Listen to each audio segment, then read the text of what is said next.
Estou esperando um pouco o pessoal para entrar, para mandar boa noite antes.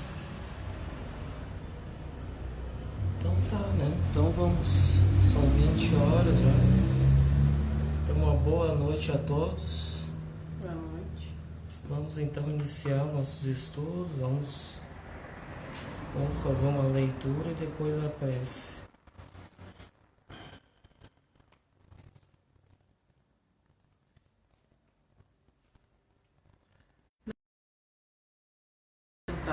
Com atividades de pouca importância e prejudiciais a você. Dê finalidade elevada aos seus trabalhos. A alimentação e o sexo consomem demasiada energia mental, se não forem bem equilibrados. Canalize sua força espiritual e mental para os sublimes interesses da humanidade, para a felicidade das pessoas que o cercam. Então vamos fazer a prece. Vamos então levar o pensamento a Deus e a permissão para mais este encontro na noite de hoje. Que nosso Mestre Jesus abençoe e ilumine a todos, sob a tutela do nosso amado Pai Francisco.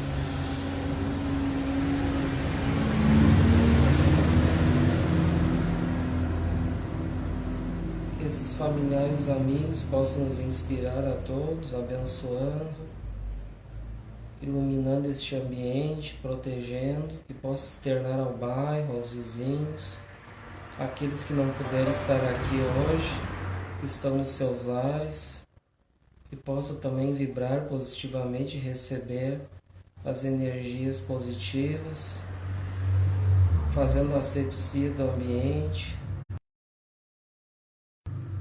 Então assim, Senhor, que possamos ser instrumentos úteis essa noite, de divulgar a doutrina espírita, as obras de André Luiz.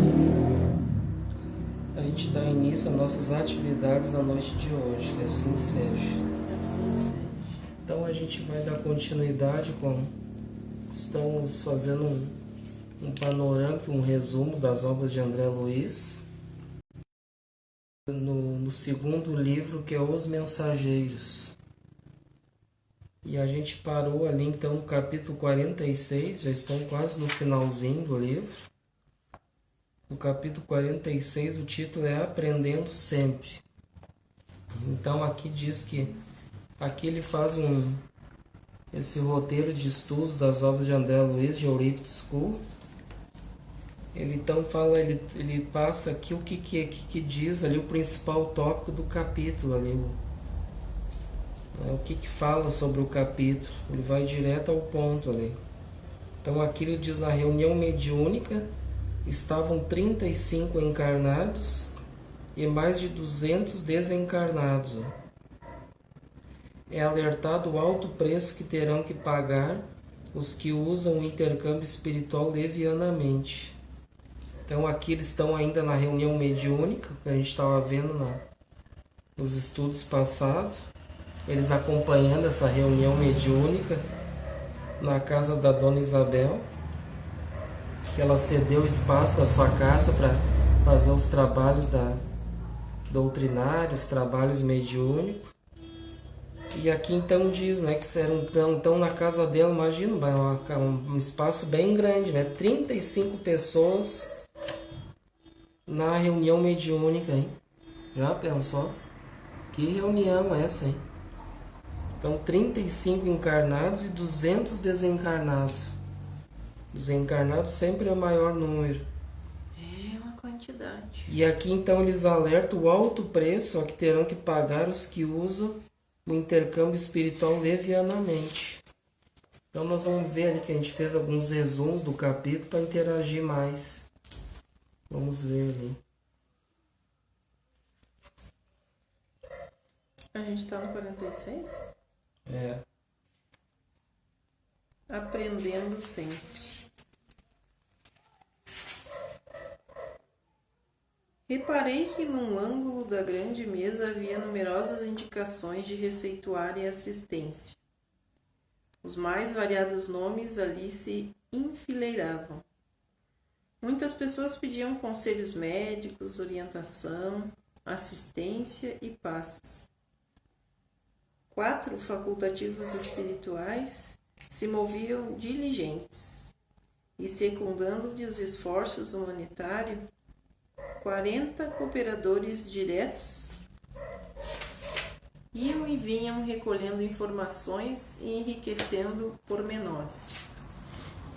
Aproximamo-nos do grande número de papéis nominados, enquanto curiosamente buscava examiná-los, Aniceto explicou. Temos aqui a indicação das pessoas que se afirmam necessitados de amparo e socorro imediato. Mas recebem elas tudo quanto pedem? Indagou Vicente curioso. Nosso mentor sorriu e respondeu: recebem o que precisam. Muitos solicitam a cura do corpo, mas somos forçados a estudar até que ponto lhe podemos ser úteis no particularismo dos seus desejos. Outros reclamam orientações várias, obrigando-nos a equilibrar nossa cooperação, de modo a lhes não tolher. Quer comentar? Então ali está falando que nessa reunião aí, isso aqui é uma reunião que foi feita no início da lei, no início do século XX, mais ou menos. Então lá nessa reunião eles tinham, como se fosse assim, eles tinham pedidos ali escritos em papéis ali nessa mediúnica das pessoas encarnadas, e tinha vários pedidos, né? E daí dependendo do pedido ia ser atendido ou não. Então ele explica ali nesse capítulo que muitos têm só um interesse material, que é só a cura do corpo. E aí então eles alertam ali para a instrução ali evangélica, né, para a pessoa ela se ater mais às questões ali espirituais da vida, do espírito imortal, porque o corpo é transitório, né? O corpo a gente tem que fazer o melhor possível para cuidar bem dele aqui, mas o espírito é imortal. Então a gente tem que procurar sempre, como Jesus nos ensinou e nos ensina, é curar as almas, né? É o que ele fazia. Que os corpos é só uma oportunidade, é transitório. Que não adianta a gente curar os corpos e as pessoas continuarem vivendo uma vida totalmente desregrada ali, vivendo uma vida de imoralidades, de vícios. E aí de nada vai adiantar. E o próprio Cristo recomendava, quando ele dava uma oportunidade, era uma chance para a pessoa, uma oportunidade para ela se melhorar. Curando o seu corpo, ela dizia, né? Vá e não tornes mais a errar, né? Não tornes mais a pecar.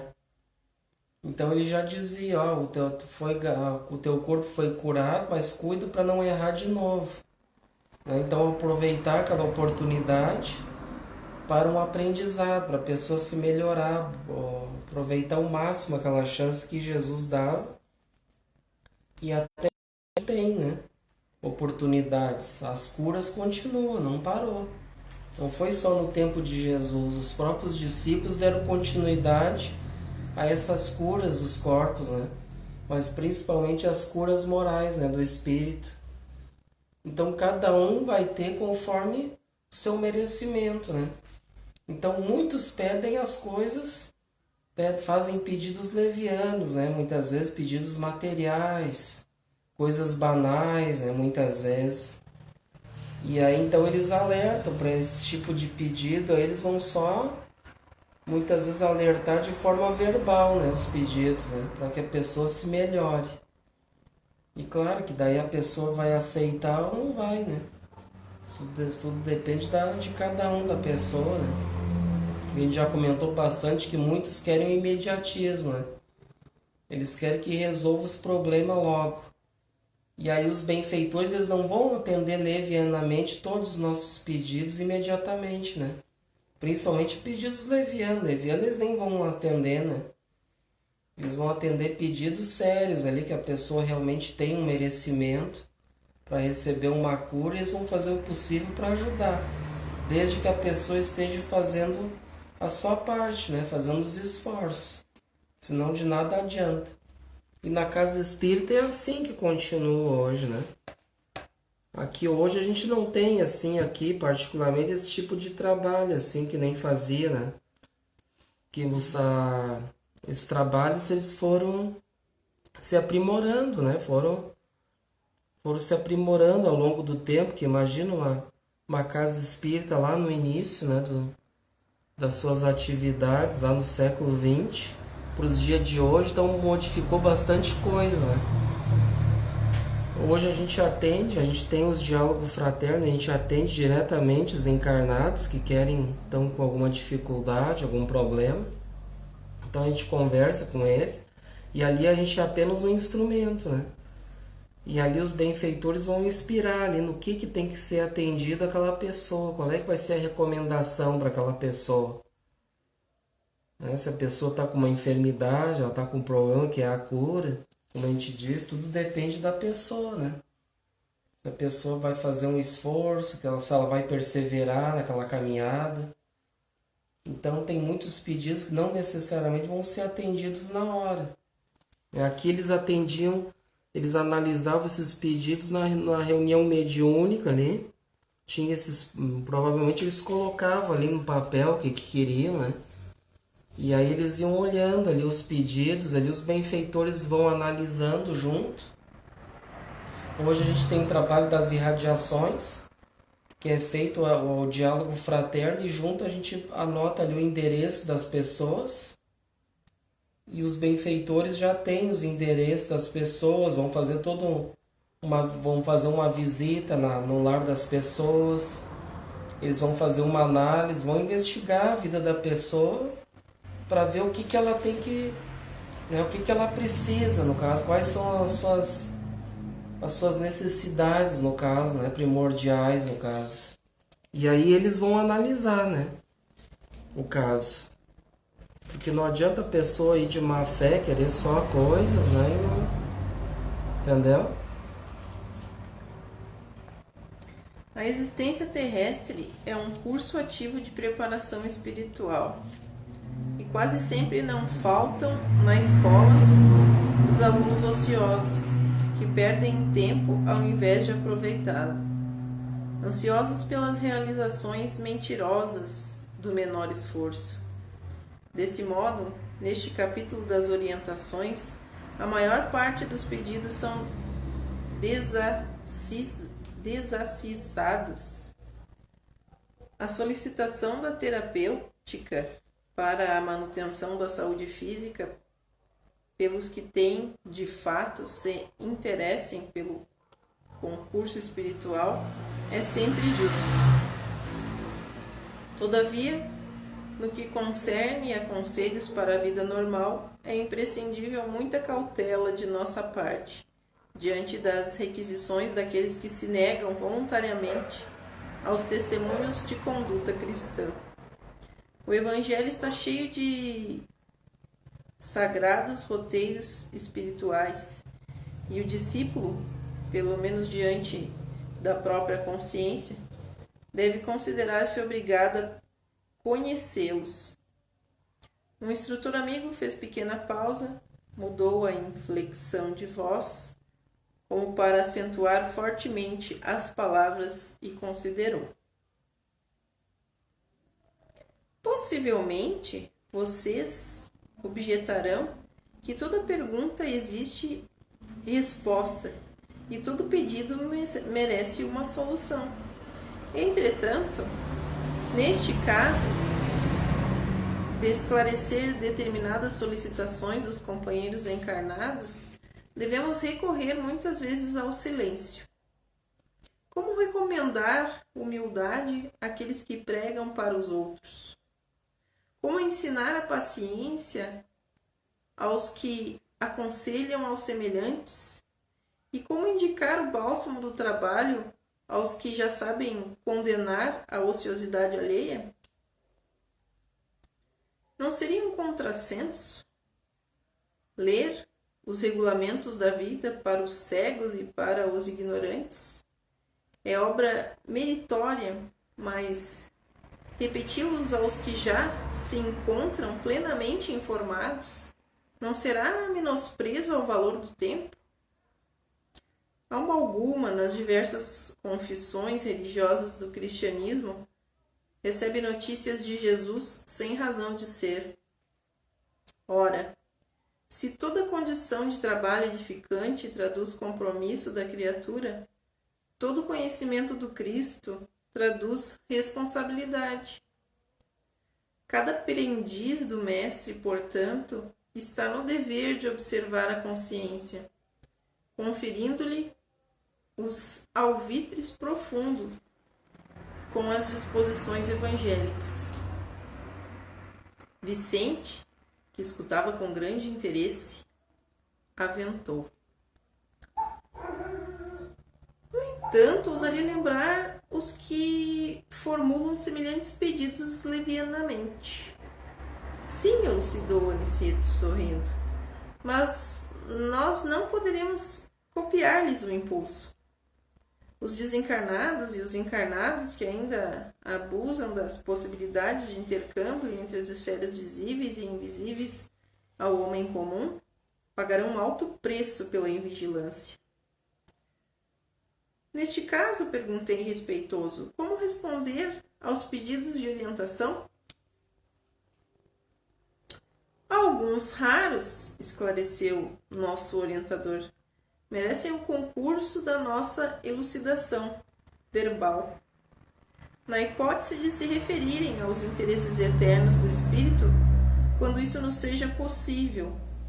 Entretanto, quase sempre é indispensável nada responder de maneira direta, auxiliando os interessados na pauta dos nossos recursos em silêncio, mesmo porque não temos grande tempo para relembrar a irmãos encarnados certas obrigações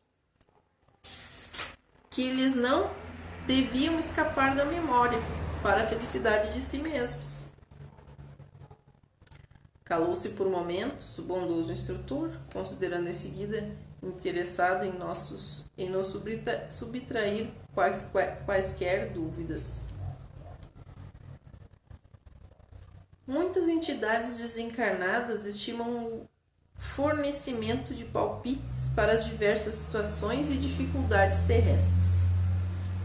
Mas esses pobres amigos estacionam desastradamente em questões subalternas, incapazes de uma visão mais alta em face dos horizontes infinitos da vida eterna, convertendo-se em meros escravos de mentalidades inferiores encarnadas na Terra.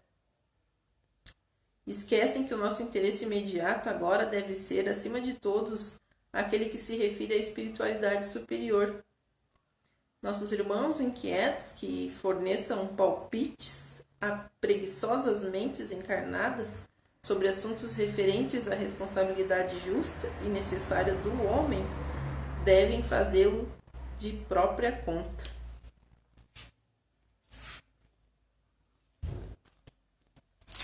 Daí para comentar.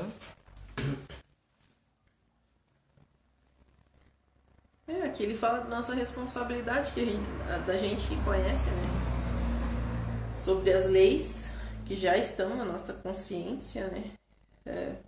Que tem ainda aqueles que, por ter a mediunidade, apelam para esses desencarnados, que podem passar informações para nós, né?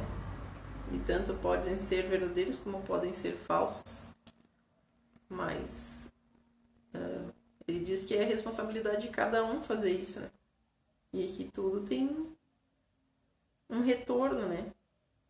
Vai ser cobrado por o que tu não devia ter feito, vamos dizer assim. É por isso que diz aqui o Tito, aprendendo sempre, né? A gente sempre tem que aprender, estudar bem para poder analisar, discernir as coisas, né? Passar pelo crivo da razão. Então no capítulo 47, é no trabalho ativo. Aqui nesse capítulo mostra como médiuns novatos em conhecimentos evangélicos causam desarmonia na reunião mediúnica. A necessidade de concentração em trabalhos de natureza espiritual é definida, assim como o porquê de nem todos os pedidos serem atendidos. Isso acontece para o bem do próprio necessitado. Então aqui a gente vai falar sobre, novamente, sobre esses médiuns inexperientes, que causam desarmonias, porque eles não têm conhecimento. Então essa necessidade de concentração dos trabalhos, né? E ali fala também que nem todos os pedidos podem ser atendidos, né? Que a gente pede. Isso acontece para o bem do próprio necessitado que está pedindo. Vamos ver ali algumas anotações.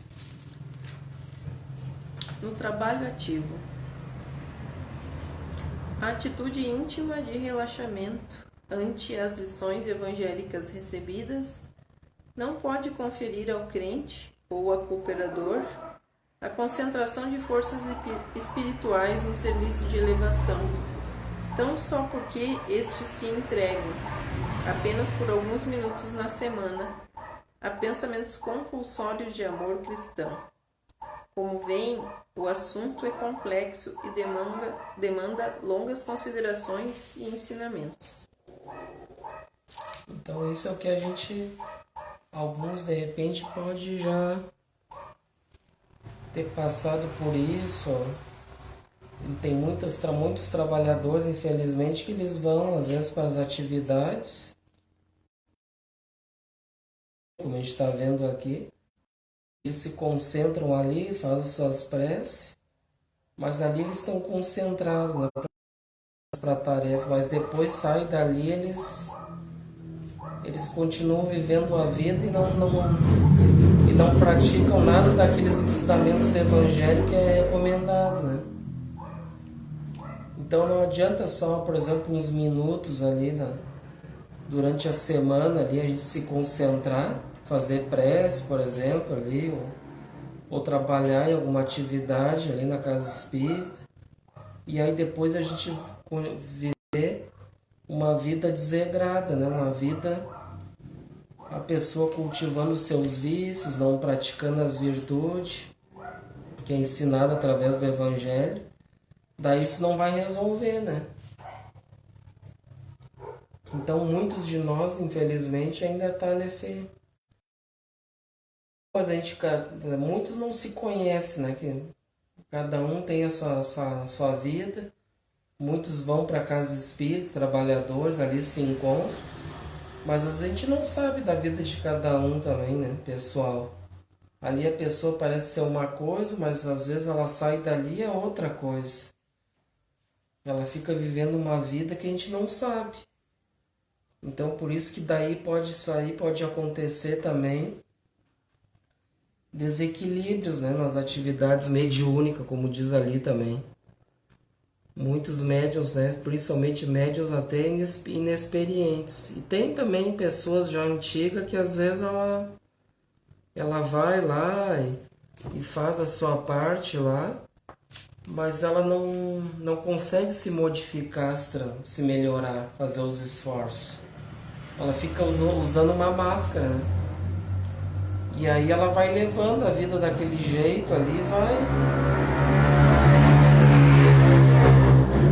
ela vai se perturbando, ela vai se complicando e pode ocasionar até muitas vezes obsessões, né, dessas atitudes inconsequentes. Então é muito grave, é muito sério a pessoa que está principalmente numa tarefa, ela tem que estudar, tem que refletir e deve fazer os esforços de melhoramento,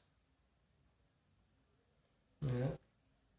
Deve fazer os esforços de melhoramento, senão de nada adianta ela ir ali, né, uma vez por semana, ou sei lá quantos dias que ela vai e não faz os esforços na vida dela, né? E isso vai prejudicar também as atividades lá na casa espírita e na sua vida pessoal. O Posso continuar? Se lhe é possível, meu irmão, entender-se por mim com os nossos orientadores quanto à possibilidade de me comunicar diretamente com a minha filha presente à reunião, estou certa de que, com a permissão divina, nossa Isabel me atenderá à angústia. E aí são os pedidos, ó, que diz ali que nem todos os pedidos vão ser atendidos. Isso acontece para o bem do próprio necessitado. Pode continuar ali. Minha irmã, disse ele, o nosso nobre Anselmo, não julga viável o seu pedido. A medida traria inconveniente grave para o seu sentimento maternal. No estado evolutivo em que se encontra, e considerando o velho hábito adquirido, a filhinha se agarraria excessivamente ao seu auxílio. Prender-se-ia a mãezinha afetuosa e sensível, e talvez a irmã se visse perturbada em sua nova carreira espiritual.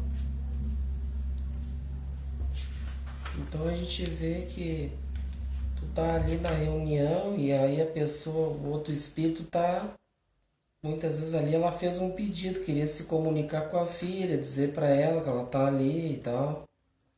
E muitas vezes isso daí eles podem atender ou não. Nesse caso eles falaram que poderia causar problemas para ela, porque ela estava recém iniciando as atividades, tem muito que aprender, que trabalhar. E aí muitos até eles se questionam, né? Mas por que eu não posso me comunicar com o meu mentor, conversar com ele? Ele podia vir me ajudar nas minhas dificuldades. Mas nem todos estão preparados para isso. Porque daí tu pode, como ele disse ali, o benfeitor, tu pode utilizar daquele desencarnado como uma bengala para os seus problemas. Aí tu vai, a cada problema que acontece, tu vai chamar aquela pessoa, aquele espírito, para resolver teus problemas, né? É a mesma coisa, a pessoa, tu tem por exemplo, tem uma avózinha que muito ama no mundo, tá desencarnada, era muito apegada a ela, e daí depois a vozinha vem, daí tudo que é dificuldade ela quer falar com a vozinha, quer que a vozinha ajude, aquela coisa toda, entendeu? Então por que não é permitido? Então a gente estudando, a gente vai vendo. Por que a gente não pode, por que o médium ostensivo, por que não pode se comunicar diretamente com o mentor? O Divaldo, que nem o Chico Xavier faz. O Divaldo ainda está entre nós, o Chico já não está, né? Então por que será? Porque a gente não tem essa experiência, essa bagagem para ter a maturidade de poder questionar o mentor, de ver ele, falar com ele, porque daí a gente vai querer que ele vai começar a fazer muito questionamento, vai querer que ele resolva muito das coisas que a gente tem que fazer, que tem que resolver. E aí então por isso que eles não aparecem. Eles vão em certos momentos, eles vão somente ali nos inspirar o que fazer, nos dar os caminhos ali corretos pra gente. Através da sintonia, a gente tem que ter uma boa sintonia, fazer prece e mentalizar boas coisas, eles vão nos ajudar sempre. Aquelas perguntas que a gente tem, muitas vezes questionamento, a resposta vai sempre vir no momento adequado. Não necessariamente tem que ser naquela hora que eu quero. A resposta vai vir muitas vezes por outra pessoa, vai vir uma hora, vai vir uma inspiração, ou então de repente vai sonhar, ou vai acordar com aquela ideia. Então a gente é muito assim ansioso com essas coisas. E a gente então não tem o preparo para se comunicar com os mentores diretamente, porque a gente vai usar eles como bengala direto, né? Qualquer probleminha vai chamar ele, vai querer que ele ajude. E eles querem que a gente ande com as nossas próprias pernas, que a gente resolva nossos problemas. Eles vão nos dar as ferramentas necessárias para a gente poder desenvolver as nossas atividades naturalmente, mas é nós que temos que desenvolver aqui no nosso plano as nossas dificuldades, né? Então ali não era adequado para ela aquela comunicação ali com a sua mãe desencarnada, que daí ela ia ficar, de certo, muito eufórica, muito ansiosa por causa da mãe que está ali. Consternada pelo apego mesmo. E ela pode, daí ela, no caso disso, ela pode também se desconcentrar das tarefas, né? Ela pode ficar mais focada na mãe desencarnada do que na sua atividade. Então é necessário que a gente foque nas atividades, né? Porque a gente não pode se distrair. Então, num caso desse aí, pode prejudicar a pessoa nessas situações. Em devido momento, em outra situação, quem sabe, essa moça com um tempo de experiência maior na atividade mediúnica, claro, com certeza um dia, quem sabe, ela vai ter mais preparo para receber a sua mãe, né? Quem sabe um dia vai ser permitida essa comunicação, essa visita entre as duas, né? Mas no momento ali não é adequado. Né? Então é isso, né? Nesse trabalho ativo aí. Tem mais um pedaço. Nesse instante acercou-se de Isidoro uma entidade amiga e solicitou: meu caro, estimaria suas providências junto dos receitistas para que nos forneçam novas indicações ao Amaro. Meu sobrinho necessita de amparo à saúde física. A esposa espiritual de Isabel tomou uma expressão significativa e respondeu: não posso, meu amigo, não posso.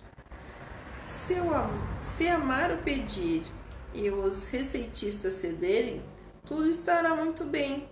Mas você não ignora que o nosso doente é muito rebelde? Já lhe providenciei de conselhos médicos do nosso plano, por 5 vezes, sem que ele correspondesse aos nossos esforços. Não se resolve a adquirir os remédios indicados a quando os obtém por obséquio de amigos, despreza os horários e julga-se superior ao método. Critica mordazmente as indicações obtidas e serve-se delas com desprezo. Naturalmente não estou agastado com isso, como adulto que se não aborrece com as brincadeiras de uma criança. Mas você compreende que estamos lidando com um material muito sagrado e não há tempo para conviver com os que estimam brincadeira. Além disso, não será caridade o ato de dar aos que não querem receber. Aniceto, porém, adivinhando meus pensamentos, falou com bondade. Um dia, André, você compreenderá com Jesus que é melhor servir que ser servido. Mais belo é dar que receber. Viu? Então a gente vai ver, segura nesse finalzinho aí que é bom. Então aí é outro pedido, ó. Outro pedido de uma pessoa que pede ajuda pro seu sobrinho, que ele tá doente. E aí então ele diz, olha, o marido da Isabel, que no caso está trabalhando, lá, auxiliando nas tarefas, ele diz, eu não posso, né? Não posso fazer isso. A não ser que o mentor, acho que é no caso o mentor da casa lá, ele libere, né? Aos receitistas dar remédio para essa pessoa, ajudar ela. Porque ele explicou para ele que a pessoa várias vezes tenta e a pessoa não quer ser ajudada, né? Ela não quer, no caso, fazer os esforços ali para se melhorar. Então, como a gente vinha comentando antes, então a pessoa é como se fosse uma criança, né? Ela age levianamente e os benfeitores, eles não têm tempo para ficar insistindo com pessoas que não querem nada com nada, vamos dizer assim, né? No dito popular. Então não adianta, as pessoas não insistindo. É como diz Jesus, nos ensina, né? Nós não lançar pérola aos porcos, né? A gente ficar ali lançando coisas belas, né? Belos ensinamentos para a pessoa se melhorar e a pessoa entra num ouvido, sai no outro, rejeita tudo. Porque que se lançar pérola no chiqueiro dos porcos, os porcos vão apreciar as pérolas? Eles vão olhar, vão achar bonita, vão cuidar bem dela, vai ser de valor para os porcos? Não, né? É como naquela situação do passe mesmo, né? A pessoa vai lá e recebe um passe, aí na outra semana recebe outro passe porque está com uma dificuldade, né? Mas ela não se modifica interiormente. Vai chegar numa certa quantidade de passe lá que a espiritualidade vai dizer, olha, não vamos poder mandar mais nada, porque não tem brecha. A pessoa não se transforma entre ela, né? Ela vai ter que sofrer para aprender, né? Que ela precisa se modificar. Ou então ela não vai obter aquilo que ela está procurando. É, mesma situação. Ali nessa situação, nesse caso, eles têm esses atendimentos, né? E no nosso caso a gente tem, bem lembrado, os passos também, que a gente já comentou bastante. A pessoa está enferma, mas a pessoa não fica boa nunca, né? E ela vai na casa espírita, mas o problema é a casa espírita? Ou o problema é a pessoa que não quer fazer um mínimo esforço para se melhorar? Então muitos jogam a culpa na casa espírita, aqueles que estão lá, mas não é aqueles lá, não é a casa espírita. Porque todo aquele, Jesus nos ensina, todo aquele que tem fé, a tua fé vai te curar, né? Vai te salvar. Mas a salvação é muito maior do que a cura. Porque o que é a salvação? Não é apenas a cura do corpo, mas sim a salvação, a cura da alma, que são a praticar as virtudes, fazer os esforços. Essa é a salvação. Então, a tua fé te salvou é muito mais do que a tua fé te curou.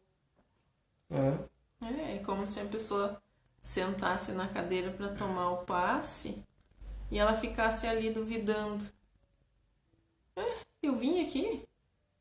Mas que besteira isso tudo. O que essa gente faz, entendeu? Pois é. Não se concentrasse para fazer, qualquer tipo de trabalho, né? Assim como se tu vai fazer uma oração. É a mesma coisa, não adianta ficar ali.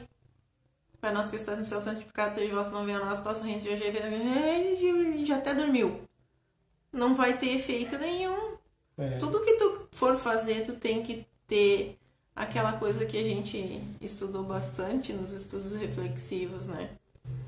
Que é tu sentir no teu coração, né? Tu refletir sobre aquilo que tu tá fazendo naquela hora e sentir no teu coração para te poder ter o entendimento ou o recebimento disso que tu tá solicitando, né? Senão não adianta, se entrar num ouvido, sair no outro, a pessoa não tem fé, não acredita, aí não vai receber, né? No finalzinho ele diz uma coisa bem interessante ali, o mentor, né? Que até lembra do nosso pai Francisco.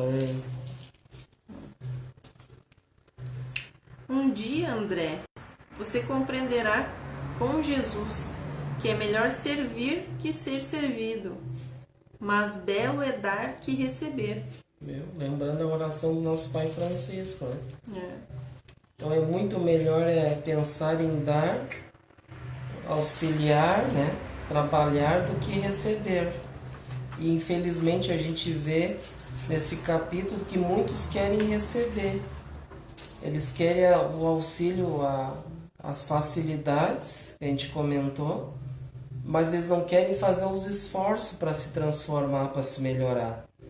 Eles querem só como se fosse um passe de mágica e resolvesse a sua vida, que curasse, que ela ficasse boa, mas não fazer um mínimo esforço para fazer seu caminho de salvação, né? Que é a prática das virtudes. Então, muito bom esse final que ele diz ali, né? Agora vem com um título bem interessante. Agora é o capítulo 48, é Pavor da Morte. Tá todo mundo preparado. Não se assusta que não é nada grave. É uma coisa muito comum que acontece com todo mundo. Então, nesse capítulo diz assim: é esclarecido por que espíritos necessitados são trazidos à reunião mediúnica. por manterem-se muito ligados ao plano terreno. O magnetismo e o calor humano, doados pelos médiuns, despertam neles forças novas. André Luiz e amigos vão ao necrotério e atendem a uma jovem recém-desencarnada, que se mantém presa aos despojos físicos. Embora o noivo, também desencarnado, esteja tentando auxiliá-la sem conseguir. Então nós vamos ver ali que a gente separou ali explicando o que aconteceu com essa noiva que desencarnou e esse noivo também desencarnado que está tentando ajudar ela. Aqui diz assim, tem uma nota, a preciosa lição sobre a ideia da morte. Pois quando cremita, bom, depois aqui eu deixo para depois, tá? Vamos ver o que aconteceu com a moça e com o noivo ali que... Qual é que é o desencarnado? É a Cremilda que é desencarnada. Ah, tá. E o noivo também. Aquele é o noivo que a espera há muito. Aproximamo-nos um tanto e ouvimo-lo exclamar carinhosamente: Cremilda, Cremilda, vem, abandona as vestes rotas. Fiz tudo para que não sofrestes mais. Nossa casinha te aguarda, cheia de amor e luz. A jovem, todavia, cerrava os olhos, demonstrando não querer vê-lo. Notava-se perfeitamente que o seu organismo espiritual permanecia totalmente desligado do vaso físico, mas a pobrezinha continuava estendida, copiando a posição cadavérica tomada de infinito horror.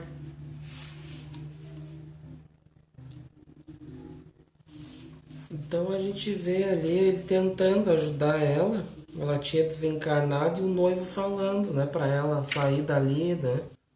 Tava ali junto ao corpo, não conseguia se desprender. Ali não tem mais, fala mais alguma coisa? Depois fala: redarguiu Aniceto conselheiral. A ausência de preparação religiosa, meu irmão. Ela dormira, porém, e tão logo consiga repouso, entregar-lhe-emos aos seus cuidados, porquanto conserve-se a alguma distância. Vamos, Cremilda, ao novo tratamento? Ouvindo a moça, abriu os olhos, espantadiços, e exclamou: Ah, doutor, graças a Deus, que pesadelo horrível! Sentia-me no reino dos mortos, ouvindo meu noivo falecido há anos chamar-me para a eternidade. Não há morte, minha filha, objetivou Aniceto afetuoso. Creia na vida eterna, profunda, vitoriosa. É o novo médico? Indagou, confortada. Sim, fui chamado para aplicar-lhe alguns recursos em bases magnéticas. Torna-se indispensável que durma e descanse. É verdade, tornou ela de modo comovente. Estou muito cansada, necessitando de repouso. Recomendou-nos o instrutor, em voz baixa, prestássemos auxílio em atitude íntima de oração e, depois de conservar-se em silêncio por instantes, ministrou-lhe o passe reconfortador. A jovem dormiu quase imediatamente. Deslocou-a Aniceto, afastando-a dos despojos com o zelo amoroso de um pai, e chamando o noivo reconhecido, entregou-se carinhosamente. Agora poderá encaminhá-la, meu irmão. O rapaz agradeceu com lágrimas de júbilo e viu-o retirar-se de semblante iluminado, utilizando a volitação a carregar consigo o fardo suave do seu amor. Nosso mentor fixou um gesto expressivo e falou: pela bondade natural do coração e pelo espontâneo cultivo da virtude, não precisará ela de provas purgatoriais. E de lamentar, contudo, não se tivesse preparado na educação religiosa dos pensamentos. Em breve, porém, ter-se-á adaptado à nova vida. Os bons não encontram obstáculos insuperáveis. Como veem, a ideia da morte não serve para aliviar, curar ou edificar verdadeiramente. É necessário difundir a vida vitoriosa. Aliás, o Evangelho já nos ensina, há muitos séculos, que Deus não é Deus dos mortos, e sim o Pai das criaturas que vivem para sempre. E a gente está vendo aí o que, né? Olha só, uma reunião mediúnica no mundo espiritual. Não é isso? Sim. Então a gente vê assim que muitas das reuniões mediúnicas é feita no mundo espiritual. Porque os benfeitores, Jesus, por exemplo, precisaria de nós para atender os desencarnados, somente nas reuniões mediúnicas? Com certeza que não, né? E quando não tinha reuniões mediúnicas, não tinha trabalho, como é que era feita a assistência a esses desencarnados? Então era realizado esses trabalhos mediúnicos no mundo espiritual. Ali ele está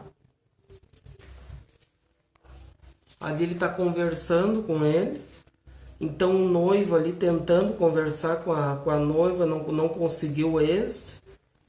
E notando que o noivo já era um cara que ele não era um espírito assim que estava em dificuldade, não, um espírito inferior, ele estava ali tentando prestar socorro para ajudar a noiva, né, diretamente. Então, como Deus ajuda sempre, com aquilo eles foram lá ajudar esse irmão, né, ajudar os dois. E ele disse que faltava preparo religioso para ela, não tinha o conhecimento do que aconteceu com ela. Mas além disso, ela era uma pessoa boa e não foi direto para os umbrais, né? Ela ficou presa no corpo. Ela ficou ali porque não sabia o que estava acontecendo. Então necessitava de uma ajuda ainda. Mas ela não foi atormentada nos umbrais, né? Não teve obsessores ali incomodando, perturbando ela. Ela estava tranquila, né? Tranquila entre aspas, porque ela estava ali achando ansiosa, que ela estava aguardando um médico ali, um tratamento. E então o benfeitor vai até ela e diz para ela, né, que então irmã, viemos para o tratamento. Então ele se passa por um médico ali naquele momento, né? Ele se passa por um médico. E ela então aceita, ajuda, tudo, e ele esclarece ela. Então aqui diz assim, ó.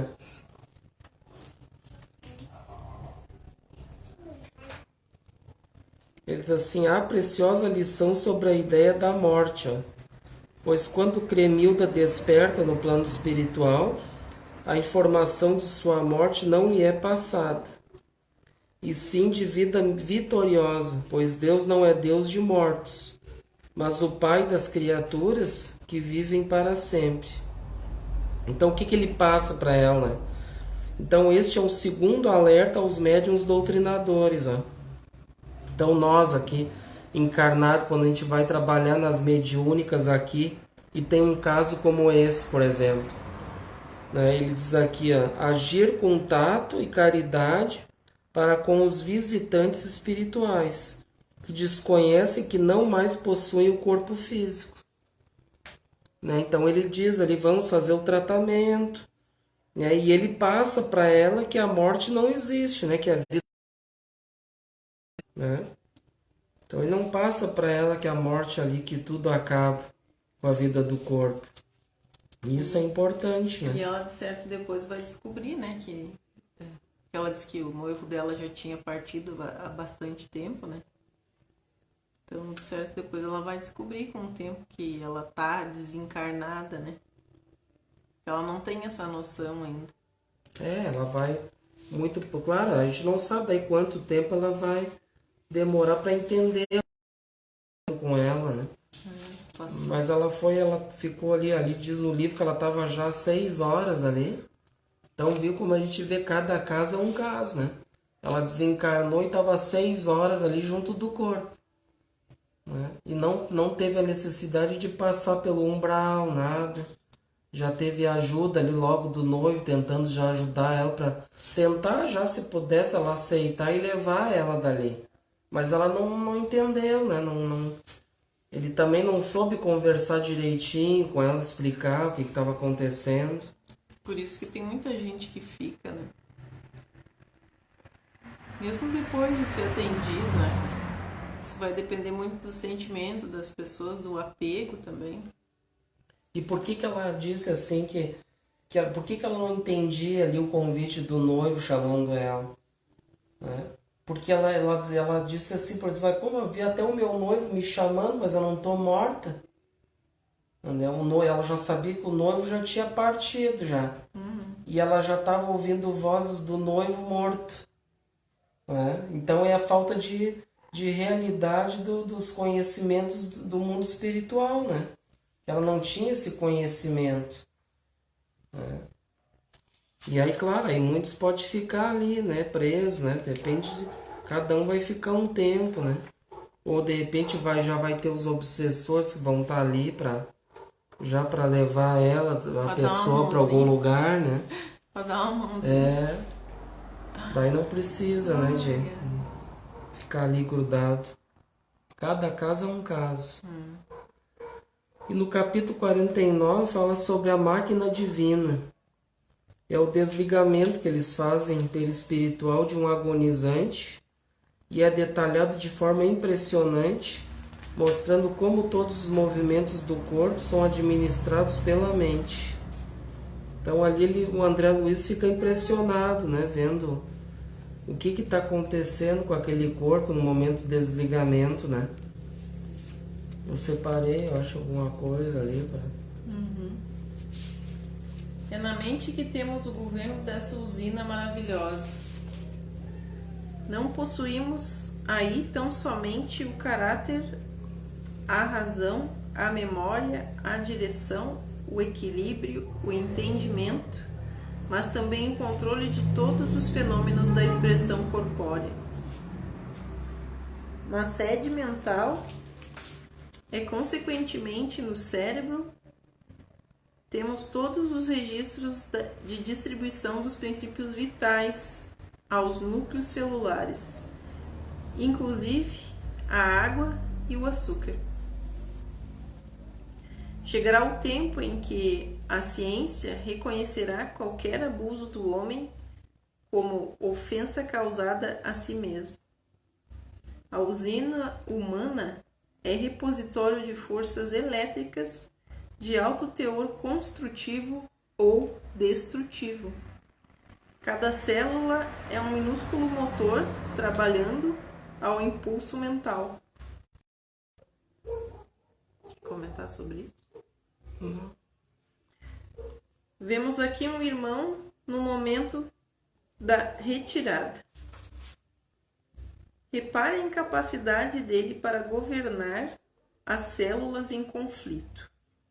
A corrente consanguínea transformou-se em veículo de invasores mortíferos, que não encontram qualquer fortificação na defensiva. Observe e identificará milhões de unidades da tuberculose, da lepra, da difteria, do câncer, que até agora estavam contidos nos porões da atividade fisiológica pela defesa organizada e que se multiplicam assustadoramente de par com outros micróbios tão prolíferos quão terríveis. A nutrição foi interrompida. Não há possibilidade de novos suprimentos hormonais. O agonizante retrair-se aos poucos e ainda não abandonou totalmente a carne, por falta de educação mental. Vê-se pelo excesso de intemperança das células, sobre as quais não exerce nem mesmo o controle parcial, que este homem viveu bem distante da disciplina de si mesmo. Seus elementos fisiológicos são demasiadamente impulsivos, atendendo muito mais ao instinto que ao movimento da razão concentrada. A falar verdade, este nosso amigo não se está desencarnando, está sendo expulso da vida divina, expulso da divina máquina, onde, pelo que vemos, não parece ter prezado bastante os sublimes dons de Deus. Então, a pessoa ali que não cuidou da sua saúde, ali, em vez de estar desencarnando naturalmente, estava sendo expulso, né? Por causa da sua vida indisciplinada ali. Daí deu lugar, a gente sabe, a gente aprende que o que a gente sintoniza coisas ruins. Isso pode acarretar em doenças também para o corpo, né? Tanto físico quanto mental. E como diz ali, a gente tem todos os... Vê que já está tudo incubado os vírus dentro de nós, né? E só tem o sistema de defesa do corpo ali controlando para que eles não se manifestem, né? Não tomam conta do corpo. Mas a partir do momento que o nosso corpo entra em desequilíbrio, entra em desarmonia, aí esses vírus aí tomam conta do corpo, né? Num processo muito acelerado. Então foi o que aconteceu com ele ali, né? E André Luiz estava impressionado, porque ele como médico, ele nunca tinha visto assim no mundo espiritual, né?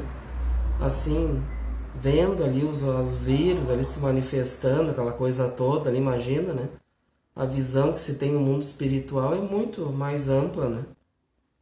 A Lisete comentou aqui, quantos são apegados a tudo?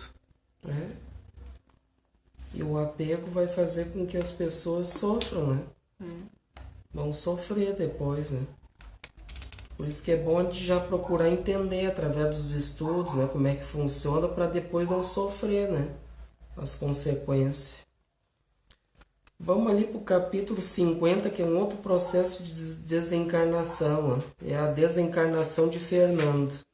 Mostra-nos o auxílio espiritual durante uma desencarnação. Os parentes, por invigilância, estavam perturbando o desligamento. E por isso os benfeitores espirituais promoveram uma melhora fictícia para afrouxar a atenção dos encarnados. No exemplo do capítulo, o desligamento do corpo espiritual se processa a partir dos calcanhares, terminando na cabeça. Vamos ver alguma coisa ali, os detalhes que a gente trouxe ali. Por favor, nobre amigo, disse a minha irmã que havia sido genitora do moribundo, ajude-nos a retirar meu pobre filho do corpo esgotado. Há muitas horas estamos à espera de alguém que nos possa auxiliar neste transe. Tenho procurado confortá-lo, mas em vão, acentuou a nobre senhora em tom lastimoso. Isso no mundo espiritual, né? Ele continua num estado de incompreensão dolorosa e terrível. Está absolutamente preso às sensações do sofrimento físico, como esteve ligado no curso das existências às satisfações do corpo. Aniceto concordou, acrescentando: notam-se, de fato, grandes lacunas de expressão mental do moribundo. Vê-se que atravessou a vida humana obedecendo mais ao instinto que à razão. Observa-se-lhe no mundo celular vastos complexos de indisciplina. Poderemos, contudo, ajudá-lo a desvencilhar-se dos laços mais fortes no que se refere ao círculo carnal. Será um caridoso obséquio, redarguiu a genitora aflita. A mãe dele já estava ali esperando. A mãe do Fernando. A irmã está incumbida de encaminhá-lo? Perguntou o instrutor, compreendendo a magnitude da tarefa. Precisamos ponderar quanto a isso, porque o desprendimento integral se verificará dentro de poucos minutos. Ela esboçou um gesto triste e respondeu: Desejaria sacrificar-me ainda um pouco por meu desventurado Fernando, mas apenas obtive permissão para socorrê-lo nos seus últimos instantes. Meus superiores prometem ajudá-lo, mas aconselharam-me a deixá-lo entregue a si mesmo durante algum tempo.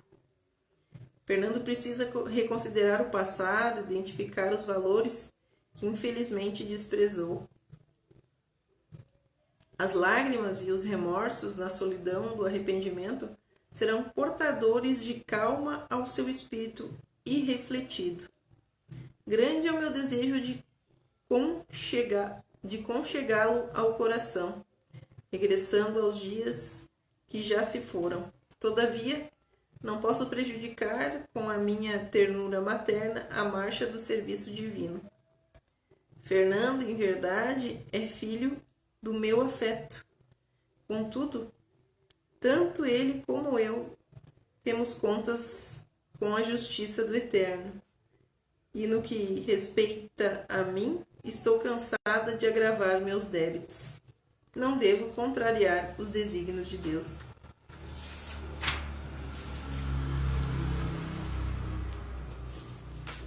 A essa altura do diálogo interveio o clínico espiritual que nos encaminhava até ali, informando atencioso.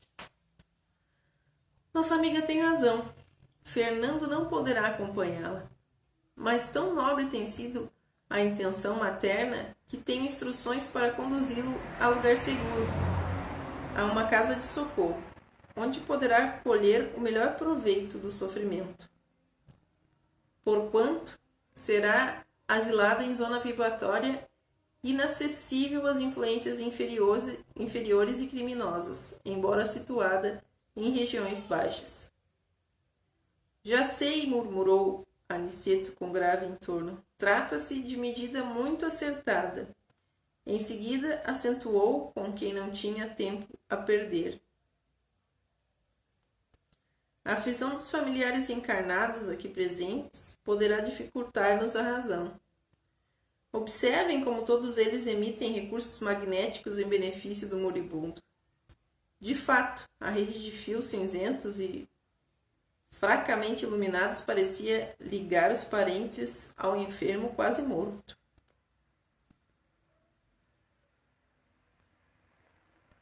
Tais socorros, tornou Aniceto, são agora inúteis para devolver-lhe o equilíbrio orgânico. Precisamos neutralizar essas forças, emitidas pela inquietação, proporcionando antes de tudo a possível serenidade à família. E aproximando ainda mais do agonizante, tomou a atitude do magnetizador, exclamando: modifiquemos o quadro do coma. Após alguns minutos em que o nosso mentor operava, secundando pelo nosso respeitoso silêncio, ouvimos o médico encarnado anunciar aos parentes do moribundo: melhoram os prognósticos. A pulsação inexplicavelmente está quase normal. A respiração tende a acalmar-se. 3 senhoras suspiram aliviadas. Dona Amanda dirigiu-se ao assistente, a esposa do moribundo. Convém que vá repousar, levando as suas cunhadas. O senhor Fernando está muito tranquilo e a situação é francamente favorável. Ficaremos velando, e o senhor Januário e eu. As senhoras e mais 2 cavalheiros que se prontificaram a retirar agradeceram satisfeitos e comovidos. Permaneceram no aposento somente o médico e um irmão do agonizante. A melhora súbita tranquilizara todos, e aos poucos os fios cinzentos que se ligavam ao enfermo desapareceram sem deixar vestígios. Abramos a janela, disse o médico satisfeito. O ar talvez acelere a melhora do nosso amigo. O senhor Januário atendeu, abrindo a ampla vidraça. Fundamente espantado, reparei que 3 rostos horríveis, pela expressão diabólica, surgiram de repente no peitoral e interrogaram em voz alta: como é, Fernando? Vem ou não vem? Meus comparsas. Chegou os amiguinhos. Eles estavam só de esperando. Só nós espreita. Como é, Fernando? Vem ou não vem? Vamos lá. Ninguém respondeu. Notei, porém, que Aniceto lhes dirigiu o significado olhar, compelindo-os tão só com essa medida a desaparecer. Meia hora passou, dentro da qual o médico e o Sr. Januário, quase despreocupados do agonizante pelas melhorias havidas, assentaram uma conversação animada relativamente aos problemas do mundo. Aproveitou Aniceto a serenidade do ambiente e começou a retirar o corpo espiritual de Fernando, desligando-o dos despojos, reparando que iniciaria a operação pelos calcanhares, terminando na cabeça, a qual, por fim, parecia estar preso o moribundo por extenso cordão, tal como se dá com os nasciturnos terrenos. Aniceto cortou-o com esforço. O corpo de Fernando deu um estremeção, chamando o médico humano ao novo quadro. A operação não fora curta e fácil. Demorara-se longos minutos, durante os quais vi o instrutor empregar todo o cabedal da sua atenção e talvez das suas energias magnéticas. A família do morto, informada pelo Sr. Januário, aflita, penetrou no quarto, cuidosamente. A genitora do desencarnado, porém, auxiliada por Aniceto e pelo facultativo espiritual que nos levara até ali, prestou ao filho os socorros necessários. Daí a instantes, enquanto a família terrena se debruçava em pranto sobre o cadáver, a pequena expedição, constituída por 3 entidades, as 2 senhoras e o clínico, saíram conduzindo o desencarnado ao Instituto de Assistência, reparando eu que não saíam utilizando a volitação, mas caminhando como simples mortais. Sentia-me fortemente impressionado. Intrigava-me sobretudo o aparecimento daqueles rostos satânicos quando se abrira a janela. Por que semelhante menosprezo a um agonizante? Retirando-nos da resistência, o instrutor me fitou atento e, antes que formulasse qualquer pergunta, esclareceu. Não se preocupe tanto, André, com os vagabundos que esperavam nosso irmão infeliz. Só não penetraram na câmara de dor porque a nobre presença maternal impedia tal assédio. E depois de calar-se por momentos, acrescentou. Cada criatura na vida cultiva as afeições que prefere. Fernando estimava os companheiros desregrados. Não é, pois, estranhável que tenham vindo esperá-lo na estação de volta à existência real. Paulo de Tarso, no capítulo 12 da Epístola dos Hebreus, afirma que o homem está cercado de uma grande nuvem de testemunhas. Ora, essa informação foi endereçada ao espírito humano há quase 20 séculos. Cada um, pois, tem o séquito invisível a que se devota na terra. Mais tarde, quando a coletividade aprender a grandeza das lições evangélicas, todo homem terá cuidado na escolha das suas testemunhas. Então foi bem explicado, né? O processo. Então muitos de nós espíritas até comenta quando alguém morre, o fulano desencarnou, né? Mas é muito diferente o processo de morrer e desencarnar. Então a primeira pessoa vai morrer, o corpo, agora o processo de desencarnação a gente viu que não é nada fácil, né? Usa bastante energia ali dos mentores que estão preparados para isso, que o processo de desligamento, de corte dos fios ali entre o corpo e o espírito, eles vão cortando o calcanhar até a cabeça. Então é um processo, não é assim, dizer, morreu, desencarnou e deu. Isso é para um espírito já muito evoluído, né? Aí ele já morreu, já sair já volitando, já flutuando. Então no caso desse Fernando, a gente viu que por misericórdia teve a mãe dele para auxiliar nesse processo de desligamento, somente isso, né? Porque ele vivia uma vida desregrada, e ela que protegeu aquele ambiente contra aquelas entidades das trevas, aquelas entidades perversas, para não invadir, senão eles iam junto de Fernando lá e iam acelerar o processo e iam levar ele junto de braço dado, né? Vamos lá fazer farra. Porque eles estavam com pressa, né? Vamos lá. Como é que é? Vamos lá, Fernando. Então a gente vê que é por aí, né? Então, viu como a gente estava comentando, cada caso é um caso de desencarnação, tudo depende da nossa vida, como é que foi vivida. No caso de Fernando, uma vida desregrada, vivendo somente amigos ali que, né, totalmente indisciplinados. E então ela só tinha autorização pedindo ajuda para os mentores para fazer o desligamento e levar até um pronto-socorro, somente isso. E depois deixar ele para aprender o caminho de aprendizado, né? Ela fazia a parte dela como mãe, somente isso. Depois ele ia ter que passar por um aprendizado, né? Uma disciplina no mundo espiritual até se enganjar novamente. Então é um outro processo, né? O outro processo da máquina divina, um homem que não cuidou do corpo, né? Expulsou o seu espírito, e o outro aqui que estava com processos também de uma vida desregrada, né? Então detalhou muito bem, ele foi muito bom esse capítulo, né? Então a gente chega no último capítulo, né? Que esse capítulo é só as despedidas finais. Então, fim da semana de prodígias, tarefas espirituais, André, Luiz, Vicente e Aniceto preparam-se para regressar ao nosso lar. Nas despedidas, André, Luiz e Vicente, com Isabel desdobrada pelo repouso do sono, acompanha a comovente prece pronunciada pelo bondoso Aniceto. Então a gente encerra essa grande obra, mais uma obra que é Os Mensageiros. Acho que a gente aprendeu bastante coisa também boa, né? Muita coisa a gente aprendeu. Cada livro é fantástico, aprendizado, é essencial para nós espíritos.